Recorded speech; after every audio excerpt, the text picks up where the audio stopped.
Remember, the Messenger ﷺ speaks to symptoms and outcomes so that we can be more introspective about qualities and attitudes and traits that we might have.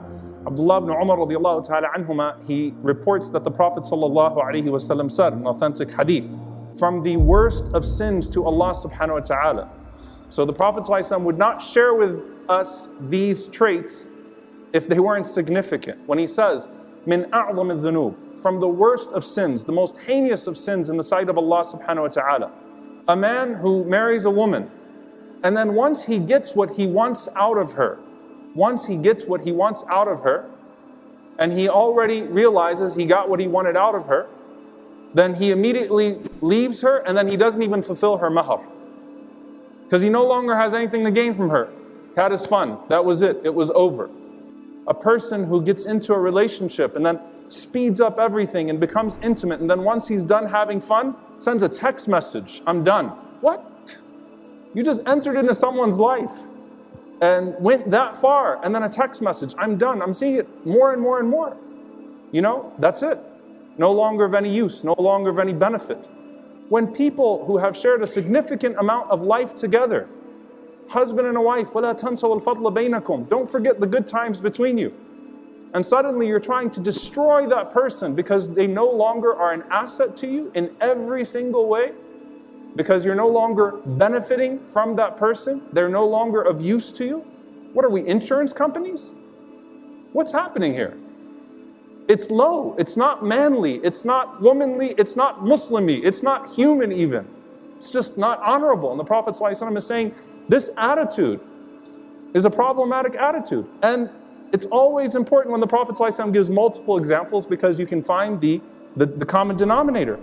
He said, sallallahu alayhi wa sallam, وَرَجُلٌ اسْتَعْمَلَ رَجُلًا فَذَهَبَ بِأُجْرَتِهِ. A person who employs someone, gets everything out of that person, works them hard, takes their best years, takes their best talent, makes them all sorts of promises, and then once the job is done, they're not answering the phone anymore. It's low, very low, right?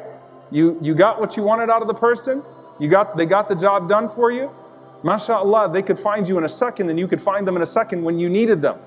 Now that they've done what you wanted them to do for you, suddenly they can't get an answer out of you. Suddenly you start to dodge them. Suddenly you start to delay the payment. Fear Allah subhanahu wa ta'ala with your money, dear brothers and sisters.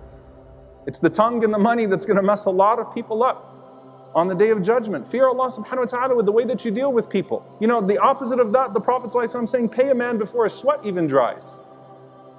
But we see it all the time in smaller capacities, right? You just disappear from someone when you no longer have a financial benefit from them.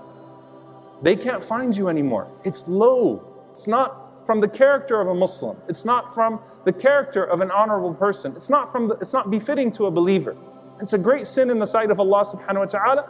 And the Prophet ﷺ even connected it to how we would deal with the environment around us, with animals. وَآخَرُ يَقْتُلُ دَابَّ عَبَثًا. Prophet ﷺ said, someone who kills animals for fun.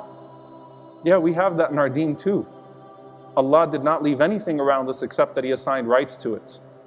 Because if you disregard human beings, then you're going to disregard animals, you're going to disregard your environment as well. Isn't that what we're witnessing right now in this radical individualism?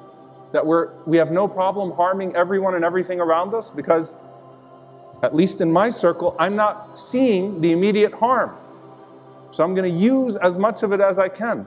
SubhanAllah, imagine if the Prophet ﷺ says that a person who harms an animal for fun, what then of a person who harms a human being for fun? What then of a person who actually starts to hurt people's, in their livelihoods, in their reputation, in their ird, and even in their very being for fun, to get a kick out of it?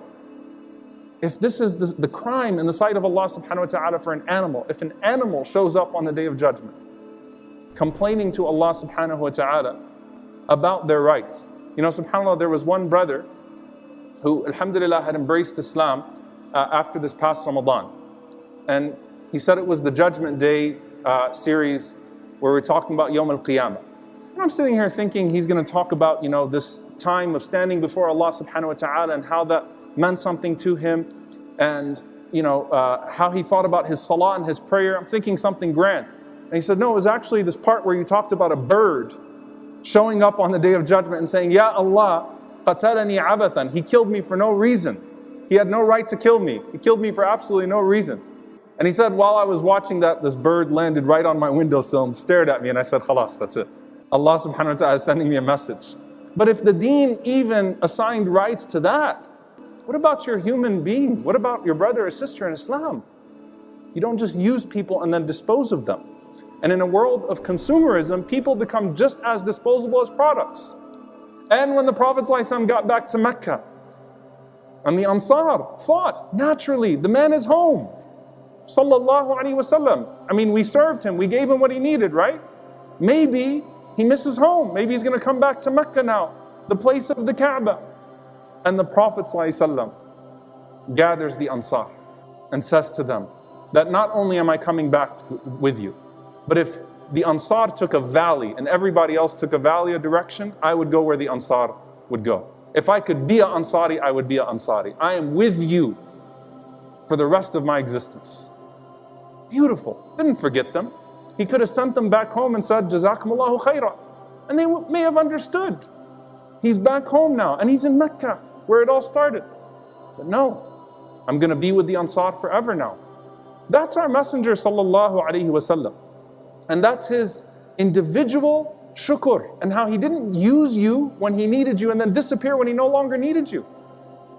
Always, his heart was with you, his thoughts, even if you didn't mention your favors to him, the Prophet ﷺ will mention your favors and remind you of what you did for him when no one else was there for him, sallallahu alaihi wasallam. Now there's a community dynamic to this too.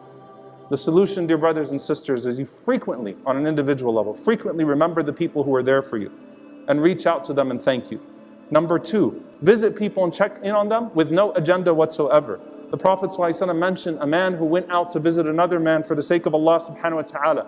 And Allah sent him an angel. And the angel came to him and said to him, where are you going? He said, I'm going to visit this brother of mine. The angel responds with what? هَلْ لَكَ عَلَيْهِ مِن نِعْمَةٍ تَرُبُّهَا. What's the ulterior motive? Do you owe him something? Does he owe you something? Are you going there like, salam, just want to say salam? No, you don't just want to say salam. Is there something underneath that visit? He said, La, غَيْرَ أَنِّي أَحْبَبْتُهُ لِلَّهِ. He said, no, I just love him for Allah. Then he said, know that Allah sent me to tell you that He loves you as you loved your brother. Number three, don't throw away long-term relationships because of short-term ruptures. Number four, accustom yourself to charity with no benefits. لَا نُرِيدُ مِنْكُمْ جَزَاءً وَلَا شُكُورًا. To giving to people without wanting anything in return from them. Number five, as a community, we take care of our elders who gave us so much, and we do better to make sure our volunteers don't burn out.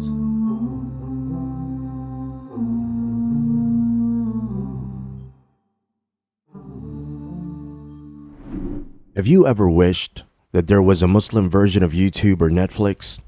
Well, we have created one.